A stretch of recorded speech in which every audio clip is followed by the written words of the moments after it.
A 4-year-old boy suddenly asked his mom if she had ever had an abortion. You had a baby die in your tummy, didn't you? The question froze her in place. It was a secret from 10 years ago that only she and her husband knew. Honey, who told you I had a baby die in my tummy? She told me she died in your tummy. The moment she heard it, her eyes widened in shock, but what the boy said next left her completely speechless. What does she look like?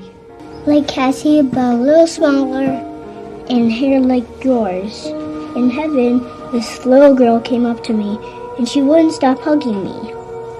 Hearing those words, the mom broke down in tears, but she still pressed on and asked him more questions. Honey, what was her name?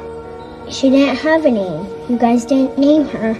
The pain from the past overwhelmed her. The child they lost in the miscarriage was never named. They never even found out if it was a boy or a girl. Just a week ago, little Colton had suddenly come down with a high fever. His parents tried everything but nothing worked. By the time they got to the hospital, he had acute intestinal inflammation. The infection had spread through his entire abdomen. Doctors told them to prepare for the worst, but then a miracle happened. Colton pulled through and survived. After leaving the hospital though, his behavior started to change. One day, while passing a cemetery with his dad, You had a grandpa named Pop, right? That's right. He's very nice. You saw Pop? You saw my grandfather? You saw him. Where did you see him? In heaven? what Colton said left his father stunned. He decided to see if what his son said could be real, so he rushed home and pulled out an old photo of Colton's grandpa. But Colton said that wasn't the man he saw in heaven. He said no one in heaven wears glasses. His dad thought for a moment, then went digging in the storage room, and finally found a photo of his father as a young man. That's Pop. In heaven, everybody's young. An awful lot happened to you in heaven.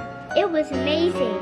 He froze when Colton pointed at the photo. He started to think maybe his son really had seen heaven. That night, he asked Colton to talk more about it. Colton said someone dressed in white led him into a glowing light, and there he saw a girl with blonde hair. They didn't speak, but somehow Colton just knew. That was the sister who had died in his mom's womb, and the girl knew instantly. This was her little brother. They hugged each other tightly. In that place, no introductions were needed. Everyone just knew who they were to each other. The father sat in silence, then started reading everything he could about heaven, determined to find proof that it was real.